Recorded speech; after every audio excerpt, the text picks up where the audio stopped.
Good morning, everyone. And I am delighted, and it's a distinct pleasure for me to be able to have the opportunity to give some welcoming remarks on such an important day that we celebrate in our country, particularly in Mexico. So the Cinco de Mayo is a celebration that we have been having here at with the Latino caucus and the Latino public forum here. We've been doing this. I'm not sure if it's already 8 or 10 years, but I know it has been a while. From the inception, LULAC of Illinois and the Illinois Migrant Council have always been partners in this celebration. It commemorates a one of the battles that was won in Mexico by the Mexicans, literally with these sticks and stones. They were able to defeat some of the invaders. In that case, it was France that was trying to invade Mexico. And here we are, generations later, still fighting off battles for our community in a different country, but nevertheless part of the country that at one point belonged to Mexico. But we are here now fighting off battles for equality, for opportunities, for a better quality of life of all of us Latinos that live in this country. And since a year ago, a little bit over a year ago, the whole world, including us, has been fighting this invisible enemy that has invaded our world. It has been a hard year for all of us in trying to defeat COVID.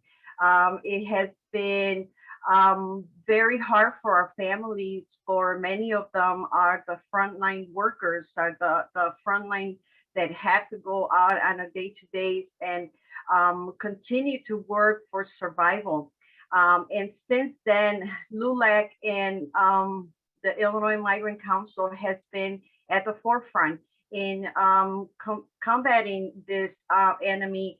And we have been very, very fortunate to have many, many, many different allies. I think each and every one of us on this panel and on this celebration today has been doing so much to be able to not only survive for our families, but for our communities.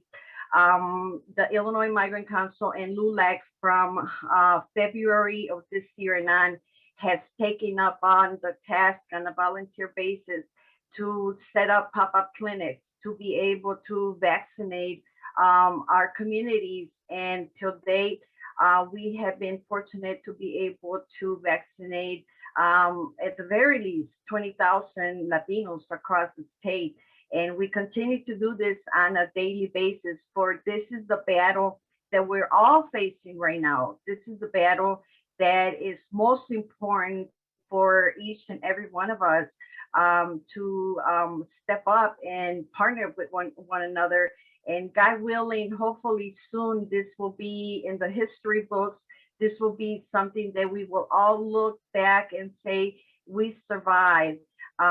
We are here. We are a better community because of the closeness that this brought to us. Just like we look back now at the Cinco de Mayo and we say we are a better community because we were able to defend our rights, to defend our land, to defend our people and our generations for the future. So here we are. We are part of those generations that our forefathers fought for us, and the legacy continues. We are warriors. We come from a culture of many different Latin American countries that have learned how to fight for our rights, how to fight for a better quality of living. And pues, ¿qué les puedo decir? Happy Cinco de Mayo to especially all those that are of Mexican ethnicity or background.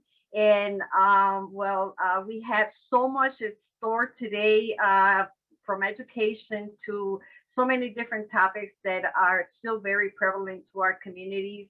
And I'm just delighted to have been given this opportunity. And thank you. And with that, I will pass on to Sylvia.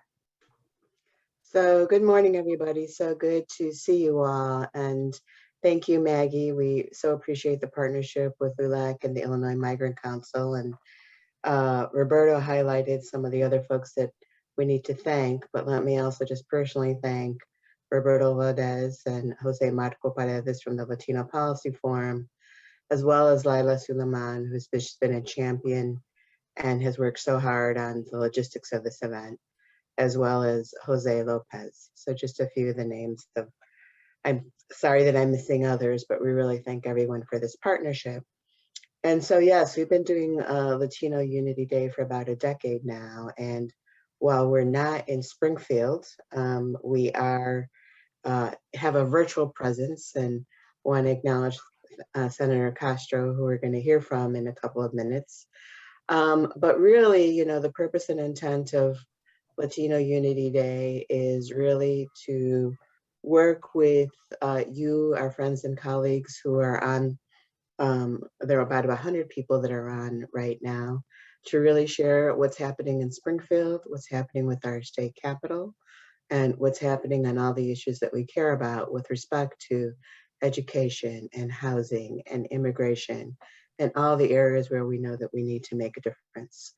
And we really created Latino Unity Day, and I think a decade ago, our mission is still relevant to show that we're here as a Latino community in the state of Illinois. We have a presence in Springfield. As organizations and stakeholders, we have a role in shaping our government to work for all of us. And we work hand in hand, and often we agree, but maybe not always, but that's part of the democratic process, with our Latino caucus. And we certainly know and appreciate and acknowledge that we have a Latino caucus that is growing and transitioning, both in its members and its leaders, with the number increases in the number of people we now have, both in the Senate and in the House, and people in key leadership roles and key positions. And that clout, I think, has been growing, certainly over the past decade. But we really appreciate that we really do have our voice in key places at all levels of state government, leading on very key and important issues. I know we have a panel on redistricting later today, and never before have we had both the House and the Senate chair for the legislative redistricting committees being Latino, Representative Hernandez and Senator Aquino leading on that. We have key legislators in key roles throughout throughout our state legislature. And we know, and I've been around long enough that I think that I can say this, we really have, and for those of you that don't know, I first went to Springfield literally 40 years ago. I was a fellow in the governor's office. So I have been watching and participating in this process for a very long time.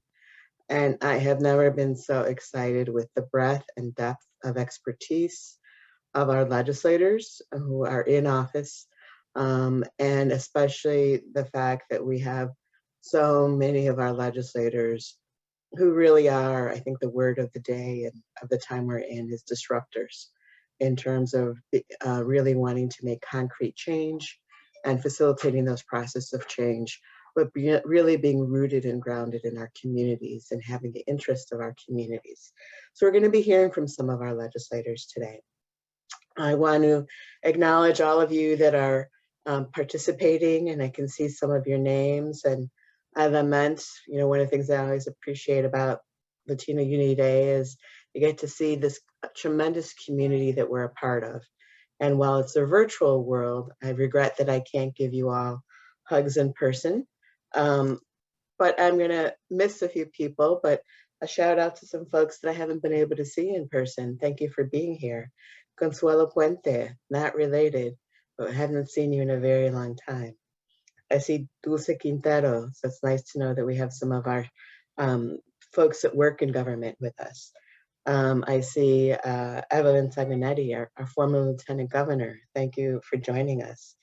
Hilda Fontani, who's been a longtime stalwart and working on these issues for many, many, many years. I see Omar Diaz. I see Karina Ayala Bermejo. I see many friends. I see Elba Aranda Shu. So I know I'm not acknowledging everybody, but just, un virtual abrazo a todos, right? Since I can't give you that hug in person. And I'm just going to end by saying Roberto's put the has put the agenda in the chat in case you didn't get to see it. I hope to see you throughout the day.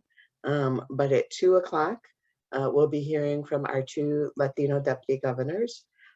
We know that our current governor, and we have a message from the governor, I think, coming on soon as well. We know that our governor pledged to make this the most diverse cabinet in history.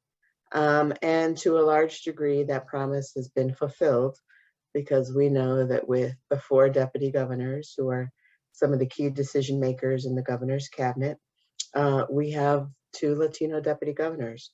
So we'll be hearing from Sol Flores, who is responsible for all of Health and Human Services, and Jesse Reese, who's responsible for all of education, right back here at 2 o'clock. And we're so pleased that we have one of our own. Sol was the board president of the Latino Policy Forum for many years and one of its founders. And we have Martin Torres, who's a senior advisor in the governor's office, who worked with us at the Latino Policy Forum for 8 years. So we're so pleased that when I say we have friends and allies and champions at every level of our state government, to know that we really do have friends and allies and champions. Doesn't always make the work any easier, because we know there are so many challenges to surmount given the times that we're living in. But we're pleased that we have access in ways that I think we haven't had access before. And it's all of our charges, each and every one of us who's here today, who's taken the time to be here today, to really advance what we know is in the best interest of our Latino community. Feel free to send me messages in the chat. I'll be monitoring them. Y adelante. Have a great day, everybody. And again, thanks so much for taking your time, your precious time, to be with us today as we hear, as we learn, as we get access to some of the things that are happening in our state legislature that really will make a difference for the lives of all Illinoisans, including our Latino community. Gracias. Now we will have Laila Suleiman Gonzalez give some brief remarks around the history of Latino Unity Day. Laila? Buenos días a todos. It's great to see all of you, to see everybody here. It's just fantastic. Aunque no podemos estar juntos hoy, de todas maneras estamos juntos bien virtualmente en este espacio virtual y también personalmente, ¿verdad? Juntándonos todos aquí. So good morning, everybody. I'm very happy to see all of you. We're not in person today, but we are still sharing this virtual space and sharing the spirit of unity that is Latino Unity Day. I'm going to be very brief. I just want to talk a little bit about the history of Latino Unity Day and recognize that Latino Unity Day is built on the great work that had been done by IACE, by ILACHE, by LULAC, the Migrant Council, and several other organizations, statewide organizations that had used a capital day to come down to Springfield and advocate and be a voice for the Latino community. In 2010, I was having a conversation with some of these representatives of these groups, and Jose Lopez from LULAC now said, you know, what we really need is a Latino Advocacy Day. And I said, well, yeah, that sounds great. Maybe we can do something to bring everybody together. And he goes, yes, and we should call it Latino Unity Day. So it really was Jose Lopez from LULAC that gave Latino Unity Day its birth name. We did our first small Latino Unity Day in 2011. It was small. It was a group of us. I remember we had lunch in the cafeteria of the Capitol in the basement. And if you've ever been there, you know that that was not like the best lunch ever. But, you know, in subsequent years, we've been able to provide a much nicer luncheon for all of you.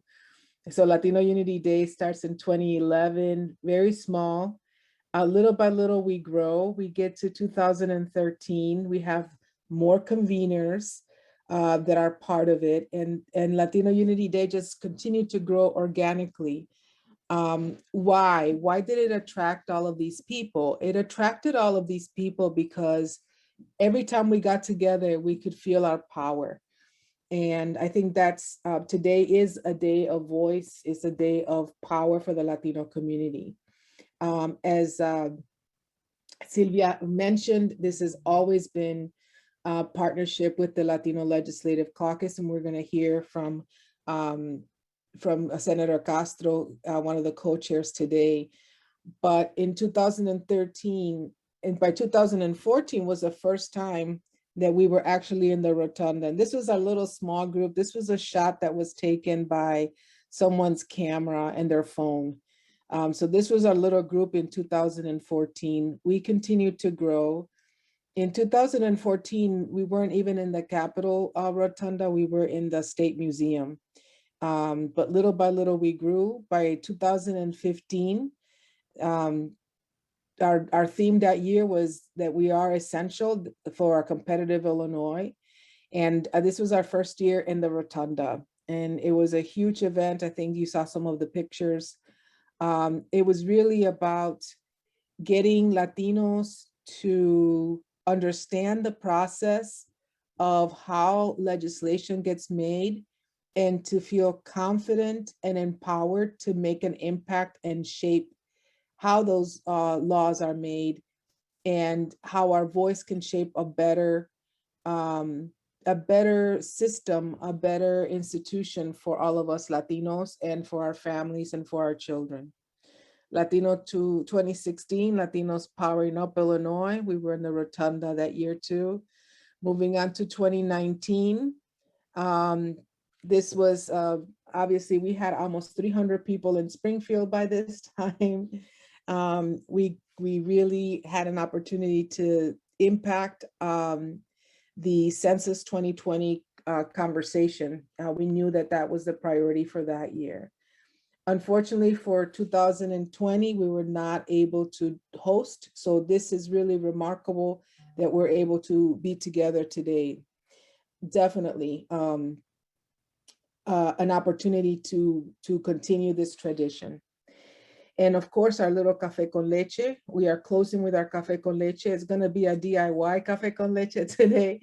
So I ask that you get your cafecito, your Bustelo, your Nescafe ready to join our deputy governors. With that, I want to welcome you to the Latino Unity Day. This day is important because as Latinos, we matter, because we have a voice and we have power. So even though we're not together and we're not, you know, vibing off that energy of being together in the same space, we still owe it to our communities to use that voice and power to still make an impact on Springfield, even if we're not there physically. So I urge you today, as you are able to listen to the different presentations, to ask yourselves, what can I do today to move the Latino legislative agenda forward? Because you matter. All right.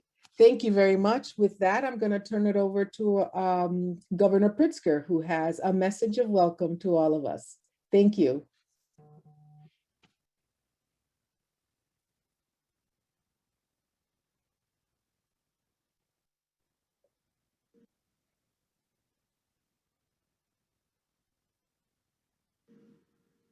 Hello, this is Governor J.B. Pritzker. Thank you all for joining us for Latino Unity Day 2021. I'd like to extend a special thanks to all of the organizers and sponsors for putting together such a meaningful event, and to the Latino Policy Forum for your leadership and tireless advocacy for Illinois families. With Latinos making up more than 17% of our state's population, our Latino community continues to make immeasurable contributions to the economic vitality of our state and the fabric of our society. From the very beginning of the pandemic, our Latino community in particular has stepped up in extraordinary ways. So many of you kept our state running as essential workers and protected our families as frontline healthcare workers. I remain committed to ensure there are equitable resources invested in our Latino communities across Illinois. It's why throughout our COVID response, we've invested in multilingual COVID-19 education, employment support services, and community health navigation assistance with a targeted focus on our Latino population. And we continue to invest in early childhood and higher education to support bilingual and bicultural education. I'm proud of how equity has shaped our response, supporting those most vulnerable to the crisis. But our work is far from over. Thank you for your continued partnership in supporting the unique needs of our Latino community. I know we will continue to work together to build a state that serves all of Illinois.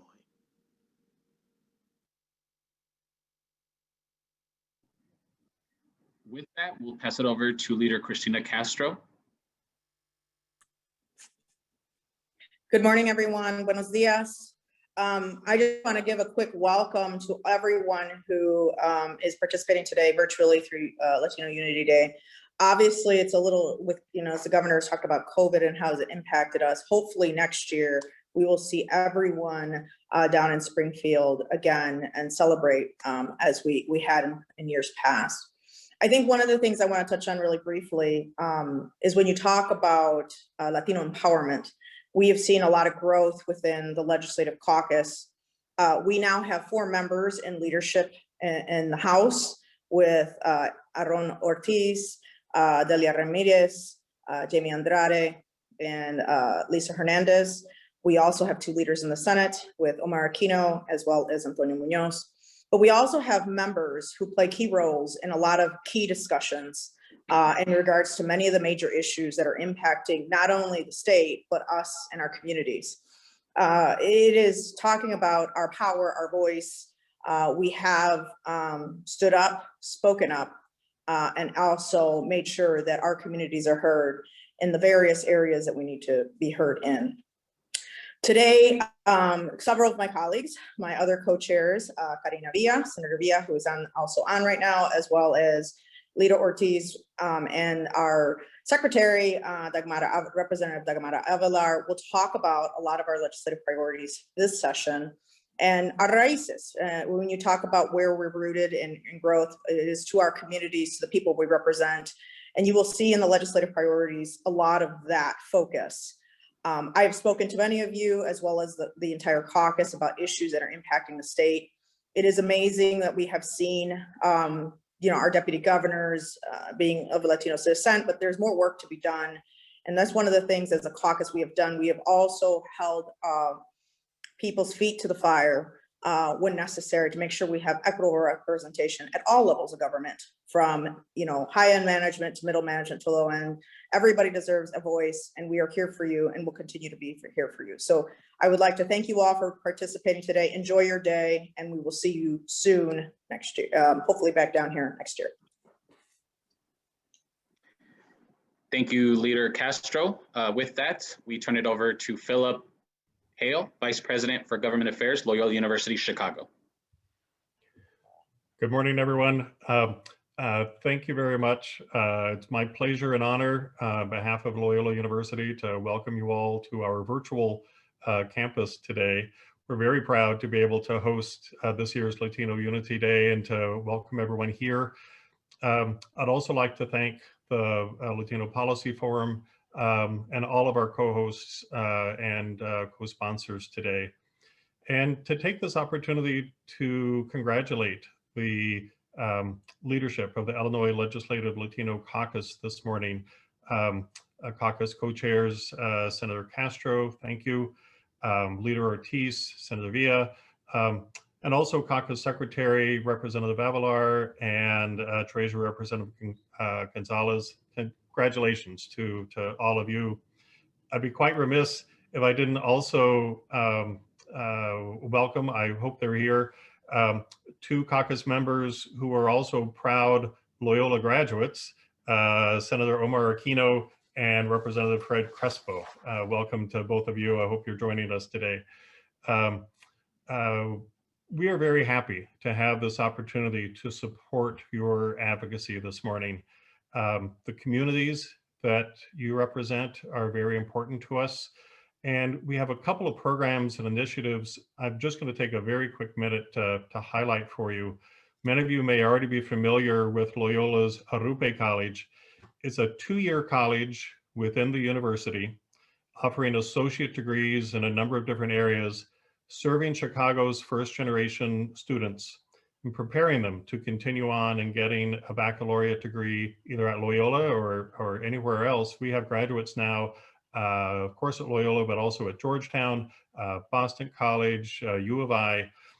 The college has been tremendously successful. It's not even 7 years old, and already the Arrupe College graduates are more than 3 times as likely to get a baccalaureate degree than graduates from a community college. So we're very proud of what Arrupe has been able to do. And just over a little more than 64% of all of the Arrupe students self-identify as Hispanic Latino, and more than 96% self-identify as students of color.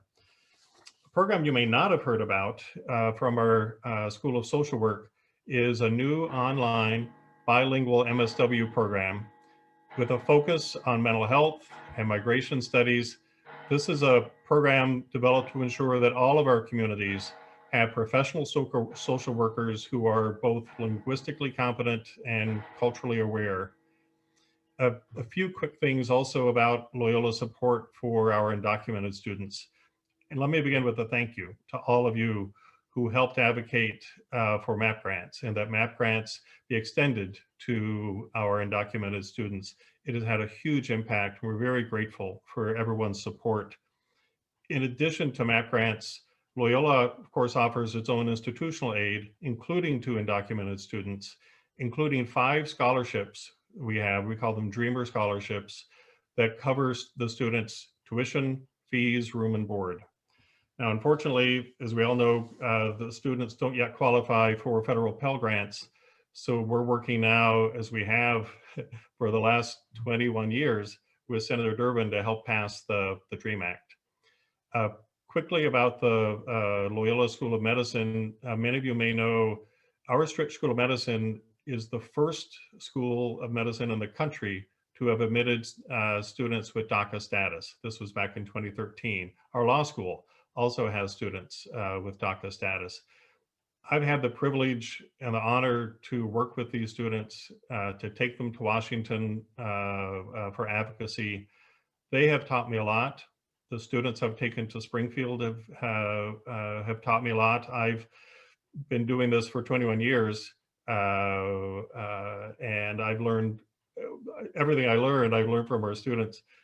And one of the things they've taught me is that facts, talking points, data, statistics, they're important, but nothing is as compelling as telling your own personal story, because it doesn't matter what it is, any policy is about people, whether it's college affordability, migration, public health, redistricting, it's all ultimately about people. And telling the story right begins and ends with you telling your own story. How does the issue impact you? How does it impact your family, your community? Because you do deserve to be counted. We do have value. You and your organization are making tremendous contributions to all of us in the state of Illinois, and we thank you for that. I would say, just as all politics are local, all advocacy is personal. So with that, thank you again for joining us today. I hope that the links to some of the programs I've given a shout out to, you can find in the chat. One more link you'll find is for a search we're doing for a newly created position, Vice President for Diversity, Equity, and Inclusion. And if you know someone that you think might be interested, you'll find the link to the search committee and our partners in that link.